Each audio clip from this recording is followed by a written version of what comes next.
upgrading to a private property without touching your saving. Is it still possible today? Hi everyone, welcome back to the channel. My name is Sherwin and I aim to provide maximum value for you as a homeowner, home upgrader or an investor. And this is a topic which we will be deep diving into today. And this will be my table of content. Firstly, there will be some brief introduction on why people are upgrading, followed by how do people do it in the past and are still doing it currently, and what is the problem most HDB owners will face when they try to upgrade without touching their savings, and followed by determining whether you can afford without touching your savings, and if you can afford, should you be doing it or not as a HDB owner. And lastly, of course, I will summarize it to end off my entire video. So here are just some of the newspaper articles to highlight the growing number of HDB upgraders to private condominium, be it resale or new launch property. And if you see all the recent news, right, more and more people are taking that leap to private housing in 2024. So is there something that we are missing out, or are the HDB owners really making so much profit that they are able to do so without touching their savings? Okay, so how it is done, long story short, just some numbers. How they usually do is they will take the current market value of their property. Let's assume it's a 4-bedroom at a prime area, which can sell for $1 million, okay? Minus whatever outstanding loan they have, again an assumption, 350,000, and minus whatever miscellaneous fee, which should be around 20,000 plus or minus. That will give us a cash and CPF proceeds of $630,000, assuming the seller today or the upgrader today wants to buy a $2 million property.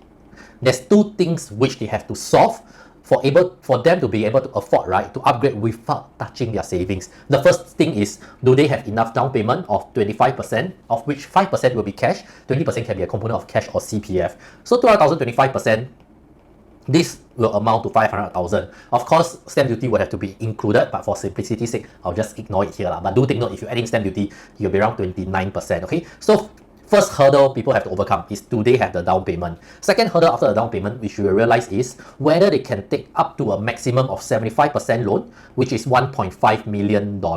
Because if their combined loan income cannot afford to get 75%, the remaining shortfall, right, will be a cash or CPF top-up. And where will this cash or CPF top-up come from? Either from their sales proceeds or from their savings. So these two are a very important component when it comes to upgrading without touching your savings.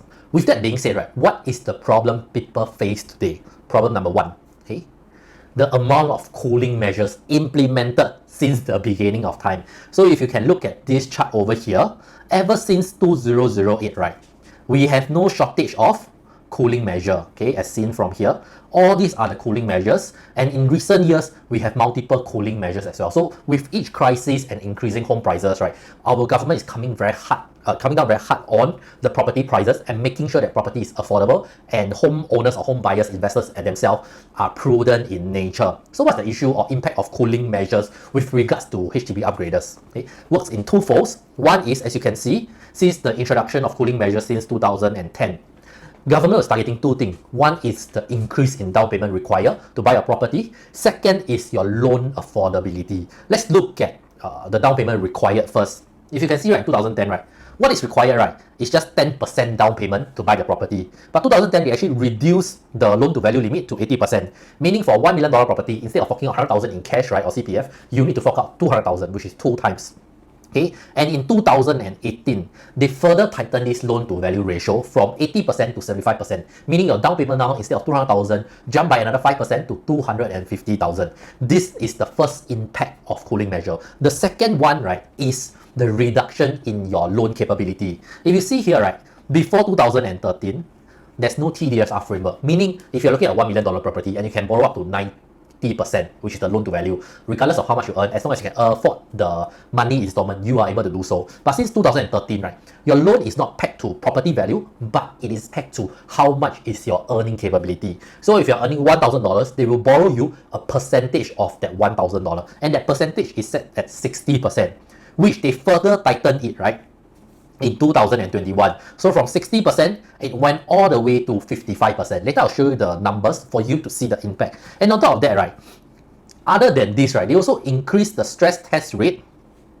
for residential property. It used to be at 3.5%, but they increased the stress test rate to 4%, further lowering your loan capability. Okay, in case it's too technical, I will show you the numbers. In terms of property value, which is the first one we went through earlier on, if you have a property value of $1 million. Let's say you're looking to purchase something at $1 million. Before 2010, right, you just need to down pay 100,000. So you can loan 900,000. Straightforward, easy to understand. But in 2010, right, they changed it to increase your down payment to 20%, which is a 2 times difference. And in 2018, they actually increased this amount to 25%, which is $250,000. So for the same $1 million over here that you're looking to purchase, you have to fork out more money upfront, and that amount is actually 2.5 times more. Okay, thinking about it from a home upgrader perspective, if today you sell your property at only, let's say, 800,000, and your cash and CPF proceed is only around 200k, you would have to top up more to buy the same property at $1 million. Okay, so this is the first point which you have to take note. The second point which the government tackle, right, is actually your loan affordability, loan capability. If you are earning an income of $6,000 before 2010, you can borrow up to the LTV limit of 90%. But come 2013, your loan is pegged to your income and not to the property price. So if you are earning $6,000, right, based on the TDSR and interest of 3.5%, you can only loan $800,000 to buy a $1 million property, which is still not so much on an issue because your down payment is $200,000, your loan is $800,000. Total, it still forms about $1 million. So if you have cash proceeds and CPF from the sales of the property, this is still doable. But in 2021, they actually reduced the TDSR rate to 55%, and your loan straight away dropped, right, by around 70,000, 800,000 to 734, so it's around 70,000. And to top it off, right, the following year in 2022, the stress test rate was increased by 0.5%. This further reduces your loan capability all the way to 691,000. So if you can see the difference from here, here, and here, to buy the same $1 million property at a $6,000 income, how much more would you have to down pay? Okay? So over here, even if you have a down payment of $250,000 for a $1 million property, if you are just earning $6,000, you still need to fork out additional of at least $50,000 in cash or CPF. So back to the point where if you sell your HDB at 800,000 and your cash proceed is only at 300, cash and CPF is only at $300,000. If your income is not high enough, you might not be able to upgrade. So this is how government control and make things harder for HDB upgraders throughout the years. Of course, there's good and bad to it because it's making home buyers more prudent in the process to ensure that they are not over leveraging. Okay? We all know what happens when over leveraging. There will be a bubble and bubble will eventually burst. This is problem number one. And what is problem number two? Okay, problem number two is the rising prices of private property throughout the years. I'll just take OCR as an example, outside core central region. Okay, if you can see here, since 2010, right, all the way to our current 2025, property prices actually appreciated by around 132% just in new launch prices in the OCR area. To put things into perspective, in the past, right, you can buy a 1-bedroom around 500,000 to 600,000, 2-bedroom around 800 to $1 million, 3-bedroom around 1.5 to 1.6 million, and for 4-bedroom is around 1.8-ish million. But now, right, for 1-bedroom, you need a minimal amount of $1 million. 2-bedroom around 1.5 million starting from. For the 2 plus study, the bigger one, it will be around 2 million, 1.9-ish. And for 3-bedroom, the starting prices are $2 million. And 4-bedroom is around $2.6 million. All these are evident from the new launches recently, and they have been selling like hotcakes. So putting things into perspective, this is the before and after, so you can understand how much more you do have to fork out if you choose to upgrade. Okay, in the past, why is it easier for people to upgrade without touching their savings, right? Because assuming they are looking to move into a compact 3-bedroom at 1.3 million, last time the down payment is only at 20%, which is 260,000. Household income, median income for this year is around 11,000.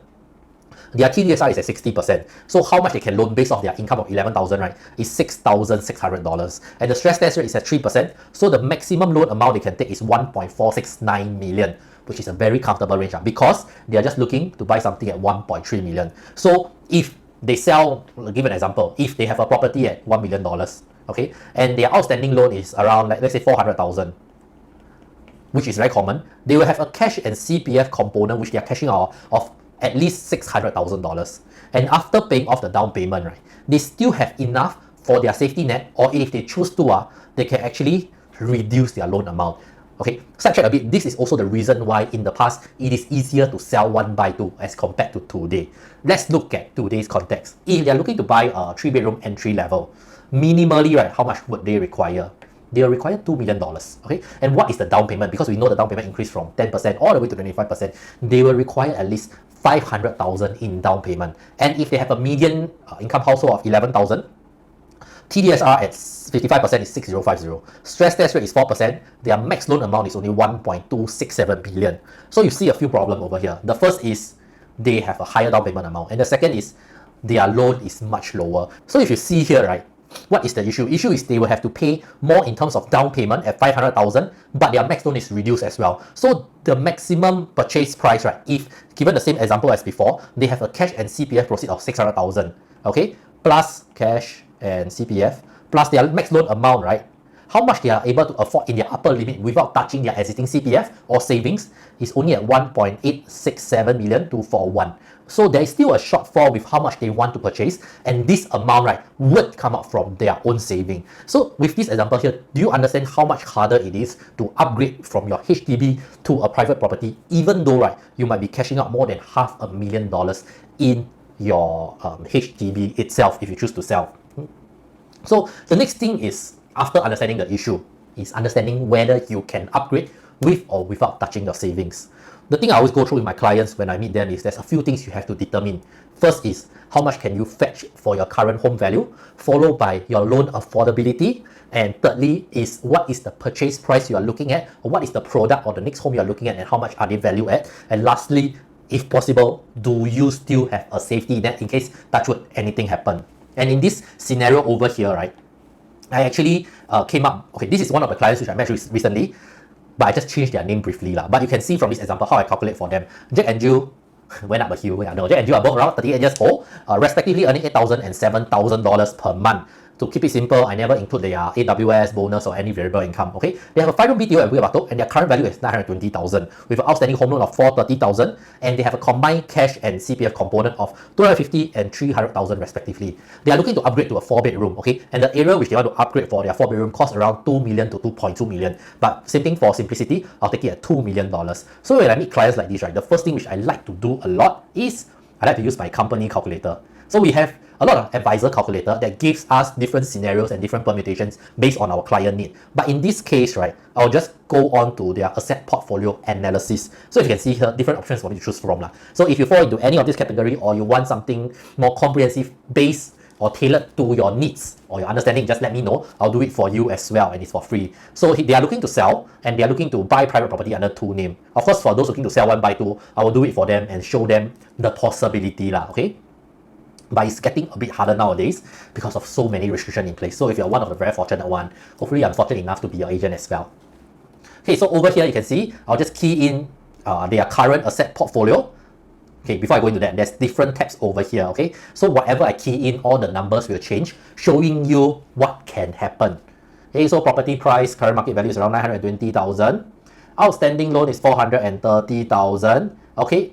Client CPF 1 and client CPF 2 usage, I will just assume that they use cash fully lah, because they are not buying two individual property, they're just combining whatever they have to buy one property themselves. Unless they're buying two properties, then I'll split it up lah. Okay, so seller shares, same thing as what I mentioned above, but I just put 50%, 50%.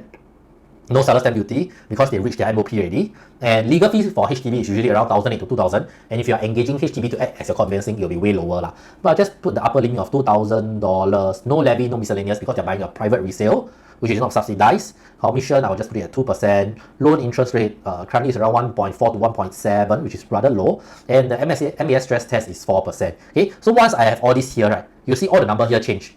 It will straight away tell me how much cash proceed I will get and stuff like this, and CPF available, and it will form the whole analysis later on. But here I'll add on something, which is because I want to calculate how much they can afford to buy as well. First is, as I mentioned, I calculate their home value already. Now I calculate their affordability. So two clients. First client is Ajak. Ajak earned a monthly income of $8,000 and age is at 38 years old. Okay, no annual variable income. From here I can change to Singaporean, SPR, or foreigners because the ABS rate is different now. Monthly debt assuming zero, but if you do need, you need to include your credit card debt, your car loans, or whatever personal debt you have outside. Okay, cash on hand, I combine Jack and Jill one, which is 250,000 for the same reason which I mentioned earlier. CPF is 300,000. Okay, next client 2 is Jill, and you can see here Jill monthly income is $7,000.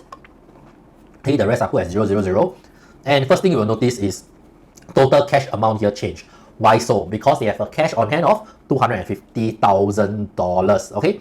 And once I have all this key in, right, it will bring me to this affordability chart. Even though I didn't request for them to calculate my individual client affordability, the system still do it as well lah, so that my client have an understanding of if they choose to buy 2 property, can they afford it in terms of loan and in terms of down payment. So you can see here, buyer 1, which is Mr. Jack. Okay, individually, if you were to choose to buy a private property, available cash and CPF on hand is 783,972. This is including his cash on hand and his cash proceeds, assuming he takes 50%. Okay, so they are so nice to break it down into HDB, new executive condo, and resale or new launch condo. And his max purchase price, right, if you were to look at a private condo, is around 1.654 million because he can loan 870,000 and available cash and CPF is 783. Okay, but we are not looking at that because my client is not looking to buy 2 property. And I wouldn't advise them to buy 2 property lah, because with this peanut amount over here, right, the property they buy or they can choose from, usually not very fantastic. So we are looking at the combined income because they're looking to buy a private property under 2 combined name. Okay, max loan both of them can get is 1.728 million, and their available cash and CPF on hand is slightly more than $1 million, which make their max property price, right, 2.745 million. But do note, this is inclusive of their current savings and CPF they have on hand for them to upgrade. Okay, if they choose not to upgrade with this amount, it will be a slightly different set of input and the max property price might be different. But for simplicity's sake, if you take away their cash and CPF combined, which is 550,000, you minus away this, it's still around 2.2 million. So safe to say, if you want to buy a $2 million property, they can still do so. Okay, and one interesting thing for this, right, at the end of the day, right, is you see, if I were to key in their loan to value, which is 75%, property price which they are looking to purchase, because now we have the max property price they can buy now. So, but they are not looking to extend the full loan capability and cash and savings component. Loan interest is at 1.6%, legal fees around 2,500 to 3,000 for private. Okay, 5% cash, CPF, max tenure, blah blah blah. Okay, all this kind of nonsense. No ABSD, assuming no renovation. This is their monthly installment required for them to buy something at $2 million is $5,249. And one thing I like about this calculator, right, is it takes us a step further, because I talked about earlier on the 4 things which I assess my clients: home value, affordability, next purchase, and lastly safety net, which is also, I would believe, is one of the most important. It highlights, right, if today they choose not to work, okay, and buy a $2 million property over here, how many months, right, can they continue to contribute to their CPF, contribute to their monthly installment without having to top up additional cash with whatever they have previously. So for this, the answer is 85. How we get 85, right, is we take their total cash and CPF balance, which they have remaining, right, after selling of their house, including their savings, divided by the monthly installment of 5,249, which means to say, if they choose to not work for the next 85 months, they can still afford to pay for the home loan, which not advisable. I will still say go and work. But usually the safety net which I calculate for my clients, it used to be 36 months. Why 36 months is because seller stamp duty is 36 months. At the end of the day, if you cannot service your home loan, at least you balance 36 months, right? You sell off with no SSD, you sell it at a break-even price, there'll still be a lot of people buying from you. But now the 36 months requirement, I actually change it to 48 months. Okay? Just a safety net, but this is my own advice to my client. And I have an option of toggling whether it's a new launch, because new launch is a progressive payment, or a resale. Okay, so resale is straight away you pay the full 100%, and there's option for you to choose from whether you're looking at a normal loan tenure, which is capped at 65 years, or you're looking at the extended loan tenure, which is capped at 75 years. So for Jack and Jill, they have this option now, but of course, case by case situation, I will advise accordingly. Okay, and one thing at the end of the day, right, is I can generate reports. Okay, see, I can buy private property under, and I generate. Give me a while. Okay, so this is a very nice report that is done up, which I will share with all my clients after explaining to them, because this report will never go missing unless their policy changes to the current rules and regulation or how they calculate affordability. If not, it will not be too far off if the number you provide to me is accurate. And lastly, this will be a summary, right, of determining whether you can or you cannot afford the private property that you are looking to upgrade to. Okay, so after we have determined that, right, determining if you can, right, next thing you have to determine is if you should.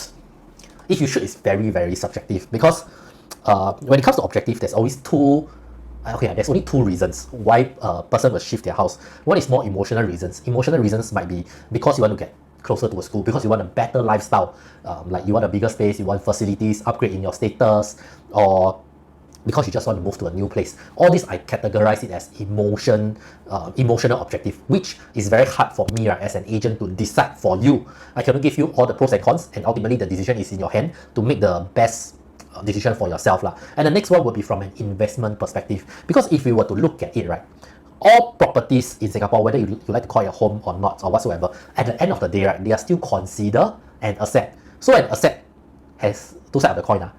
It is not always an appreciating asset. It can be a depreciating asset as well. So for some people that are looking to upgrade, right, it is usually towards the mindset of, am I upgrading to a better asset class that can bring me more asset value? Okay, so this is a more offensive kind of move. Or the more defensive kind of move is, am I unlocking the equity that I already have to make my money work harder for me? So what do I mean by unlocking your equity? Today, assuming you buy a HDB 30 years ago at 300,000, okay? So 300,000, usually how much is the down payment for HDB? Let's take it at 25%. That would be $75,000. This is the principal amount which you put in to buy this property. 30 years later, right, assuming this property appreciate to $800,000 and you still have an outstanding home loan of $100,000, the equity amount you have in this property, right, is $700,000.